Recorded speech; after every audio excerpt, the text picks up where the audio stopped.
अस्सलाम वालेकुम everyone, welcome to my YouTube channel study point. अॼु जे लेक्चर में असां साइंटिफिक नोटेशन जो रूल नंबर 2 डिस्कस कंदासीं। If the number to be changed to scientific notation is a whole number greater than 10। जेकॾहिं असांजो नंबर जेको आहे साइंटिफिक नोटेशन में उहो होल नंबर आहे ऐं 10 खां वॾो नंबर आहे,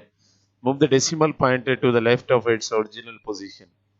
हाणे असां डेसिमल खे मूव कंदासीं कहिड़ी साइड, लेफ्ट हैंड साइड, ठीक है, and place it after the first digit, ऐं उनके प्लेस कंदासीं फर्स्ट डिजिट खां पोइ, ठीक है, माना पॉइंट खां पहिरियों हिकिड़ो नॉन ज़ीरो नंबर असां वटि बचे। जीअं the exponent of 10 will be the number of places the original decimal point was moved. ऐं एक्सपोनेंट जो जेको पावर थींदो उहो कहिड़ो थींदो वञी करे, उहो पावर थींदो जेको असां जेतिरा प्लेसिस असां डेसिमल पॉइंट खे मूव कंदासीं, and it will be positive since it was move to the left. ऐं उहो पॉजिटिव थींदो पावर जेको आहे, छो त असां डेसिमल पॉइंट के लेफ्ट हैंड साइड में मूव कंदासीं। माना ही रूल असांखे छा थो ॿुधाए, इहो थो ॿुधाए जेकॾहिं को नंबर असांजो 10 खां वॾो आहे, ठीकु आहे, उहो नंबर असां साइंटिफिक नोटेशन में चेंज करणु चाहियूं था, पोइ असां छा कंदासीं, जी डेसिमल पॉइंट जेकी आहे असां उहा शिफ्ट कंदासीं टुवर्ड्स लेफ्ट हैंड साइड। ऐं जेको डेसिमल पॉइंट असां जेतिरा नंबर ऑफ प्लेसिस मूव कंदासीं लेफ्ट हैंड साइड, 10th जेको पावर ईंदो उहो बि ओतिरो ईंदो। से सपोज असां 4 नंबर ऑफ प्लेसिस जेके डेसिमल के मूव कयोसीं लेफ्ट हैंड साइड, त असां पावर ॾींदासीं वञी करे 4, ऐं इहो पावर जेको आहे उहो असांजो छा हूंदो, पॉजिटिव हूंदो, छो त असां डेसिमल खे लेफ्ट हैंड साइड में मूव था कयूं। कीअं एग्जांपल्स असां वटि हाणे जेके वेंदा आहिनि, एग्जांपल नंबर 1 असां वटि आहे 12530, ठीकु आहे। हिनखे असां चेंज कीअं कंदासीं, हाणे हिनखे असां चेंज ईअं कंदासीं, जी पॉइंट हिते शो न आहे थियल, ठीकु आहे, इट मीन्स हिनजी पॉइंट लास्ट में लाई करे थी, उहो हिते 0 खां बि पोइ, वंस वारे 0 खां पोइ। वंस वारो 0 कहिड़ो आहे, ही लास्ट जेको डिजिट 0 आहे न, इहो वंस वारो 0 आहे, त हिते पॉइंट लाई करे थी। हाणे इहे असांखे point left hand side shift करणी आहे, तेसि ताईं शिफ्ट करणी आहे जेसि ताईं पॉइंट खां पहिरियों हिकिड़ो नॉन ज़ीरो नंबर असां वटि न बचे, त असां हिनखे शिफ्ट कंदासीं। हाणे ॾिसो, माना हे फर्स्ट 0 वारी प्लेस हिते हिकु प्लेस, ही सेकंड 0 वटि सेकंड प्लेस, थर्ड 0 वटि थर्ड प्लेस, 5 वटि जेकी आहे उहा फोर्थ प्लेस, उनखां पोइ 2 वटि छा आहे फिफ्थ प्लेस। त माना 5 प्लेसिस असां डेसिमल खे मूव कयोसीं लेफ्ट हैंड साइड, त नंबर थींदो वञी करे असांजो 1.25 इंटू 10 रेस्ट पावर घणो थींदो, 5 थींदो, छो त 5 प्लेसिस असां डेसिमल खे मूव कयोसीं लेफ्ट हैंड साइड, ऐं पावर पॉजिटिव इन करे छो त असां डेसिमल पॉइंट खे मूव कयोसीं असां लेफ्ट हैंड साइड, इन करे पावर पॉजिटिव थी वञी करे। उनखां पोइ सेकंड एग्जांपल असां वटि आहे 35,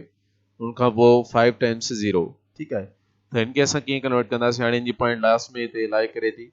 0 खां पोइ लास्ट में लाई करे थी, हिनखे असां शिफ्ट कंदासीं 3 पॉइंट जेसि ताईं न थिए वञे असां वटि, त हे पहिरें 0 ते वंस प्लेस, सेकंड 0 ते सेकंड प्लेस, थर्ड 0 ते थर्ड प्लेस, फोर्थ 0 ते फोर्थ प्लेस, ऐं फिफ्थ 0 ते फिफ्थ प्लेस, ऐं 5 वटि सिक्स्थ प्लेस थींदी वञी करे। त असांजी डेसिमल पॉइंट जेकी आहे उहा 6 प्लेसिस जेकी आहे मूव थी लेफ्ट हैंड साइड, त माना नंबर थींदो वञे असांजो 3.5 इंटू 10 रेस्ट पावर घणो थींदो, 6 थींदो, छो त असां 6 प्लेसिस मूव थियासीं लेफ्ट हैंड साइड। उनखां पोइ थर्ड एग्जांपल असां वटि आहे 1200। हाणे हिनखे असां कीअं सॉल्व कंदासीं, हिनखे ईअं सॉल्व कंदासीं, हिनजी डेसिमल पॉइंट लास्ट में हिते लाई करे थी,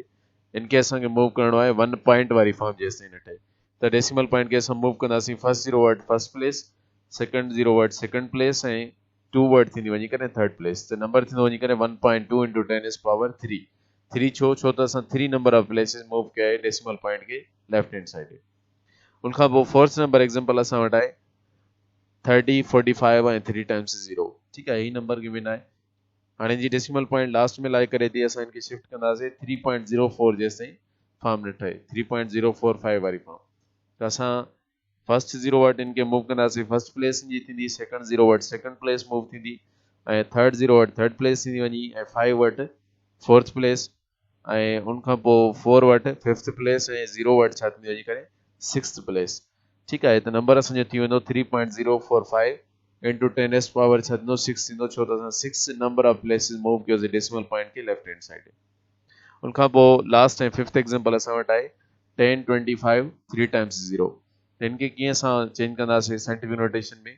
पॉइंट असांजी लास्ट में लाई करे थी, उनखे असां शिफ्ट कंदासीं 1.025 जेसि ताईं असां वटि फॉर्म ठहे, छो त पॉइंट खां पहिरियों असांखे हिकिड़ो जेको आहे नॉन ज़ीरो नंबर रखिणो आहे,